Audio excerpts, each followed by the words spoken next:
دیکھیں مجھے آپ کے اسٹوڈیو سے کال آ رہی تھی 20 منٹ پہلے کہ میں نے کہا کہ پہلے میں سنوں آپ کو اور میں نے اس کو فاسٹ پلے کر کے آپ کی ٹرانسمیشن کو ظاہر ہے گراؤنڈ سے آپ لوگ رپورٹ کر رہے ہیں تو انفارمیشن تو ہم تک بھی آپ کے ذریعے پہنچ رہی ہے. اور لیکن دوسری چیز یہ ہے کہ آپ نے پوچھا کہ اس وقت صورتحال کس طرح کی وجہ آتی نظر آ رہی ہے. لیکن آج کی رات جو ہے وہ بہت ہی اہم ہے. اس کی وجہ یہ ہے کہ دیکھیں یہ جو پی ٹی آئی کے ورکرز پہنچے ہیں یہ اپنے اپنے حلقوں سے 24 نومبر کو کوئی صبح 4 بجے نکلا تھا 5 بجے نکلا تھا کیونکہ ان کو کل ویٹ پوائنٹس پہ پہنچنا تھا جہاں سے کسی نے 9 بجے روانہ ہونا تھا کسی نے 11 بجے روانہ ہونا تھا. تو اگر آپ بات کریں تو ان قافلوں کو ان میں سے بہت بڑی تعداد میں جو پی ٹی آئی کے ورکرز ہیں ان کو مطلب ٹریول کرتے ہوئے اور نکلے ہوئے تقریباً کوئی 65 گھنٹے میں وہ گزر چکے ہیں. اب جن کو 65 گھنٹے گزر چکے ہیں اور وہ ٹریول کر رہے تھے انہوں نے راستے میں جو قافلیں عبور کی وہ آپ مسلسل رپورٹ کرتے رہے آپ اپنی ٹرانسمیشن میں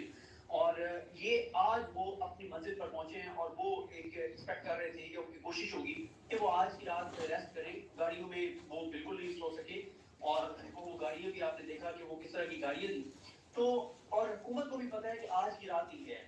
اس لیے اس وقت جو کریک ڈاؤن کیا جا رہا ہے جو گرفتاری کی کوشش کی جا رہی ہے کہ آج کی رات جو سروائیو کر گیا جو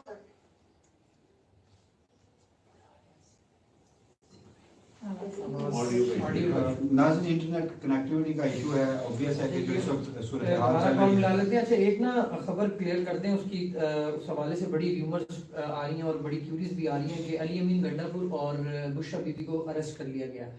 یہ بڑی گروپس میں واٹس ایپ گروپس میں یہ بات پھیلائی جا رہی ہے. اس کے اوپر ہمارے کچھ جرنلسٹ دوست ہیں انہوں نے رابطہ کیا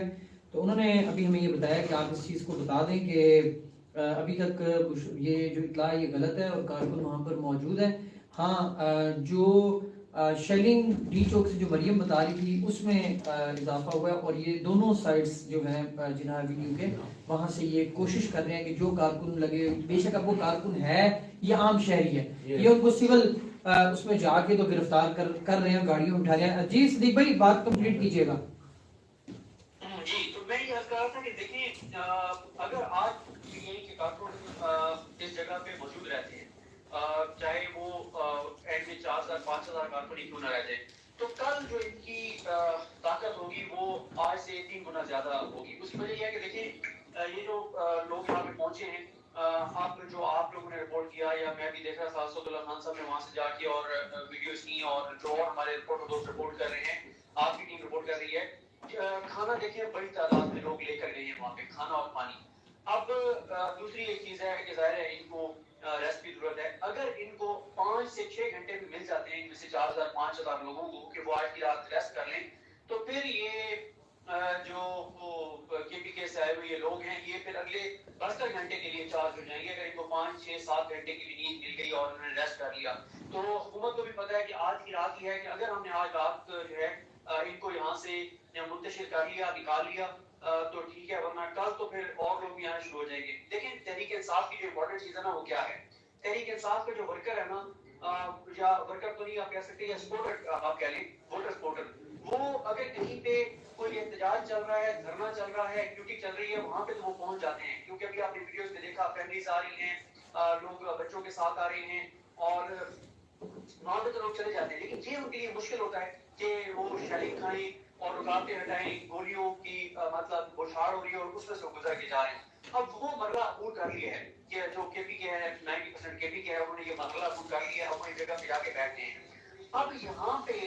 جتنے لوگ بیٹھے ہیں روزانہ ان کے پاس 8 سے 10,000 لوگوں کا آنا کوئی مسئلہ نہیں مختلف راستوں سے اور یہ جہاں پہ بیٹھے ہوئے ہیں یہاں بہت سے راستے ہیں پہنچنے کے. تو اصل جو فیصلہ کن ہے وہ آج کی رات ہے. اگر آج کی رات یہ سروائیو کر گئے تو پھر مجھے لگتا ہے کہ ان کی جو مذاکرات میں ان کی اسٹرینتھ ہے جو پاور ہے طاقت ہے وہ بڑھ جائے گی اور حکومت کمزور وکٹ کے اوپر ہوگی. اور اگر آج حکومت نے یہ جگہ خالی کروا لی تو ظاہر ہے تحریک انصاف کے لیے بڑی مشکلات ہوگی. لیکن یہ ضرور ہے کہ پہلے دونوں سائڈوں سے وسیم ملک صاحب نے شروع میں کہا تھا دونوں سائڈوں سے پاکستانی ہیں اور کہا جاتا ہے کہ ایک جان کا جانا بھی ایسا سمجھے کہ پوری انسانیت کا جانا ہے. تو اللہ تعالیٰ سب کو محفوظ رکھے اور جان نازیں. ایک جان کا جانا ایک جان صدیق خان صاحب ایک جان کا جانے کے اوپر آپ جو بات کر رہے ہیں عمر جٹ صاحب آپ کو اپڈیٹ کر رہے ہیں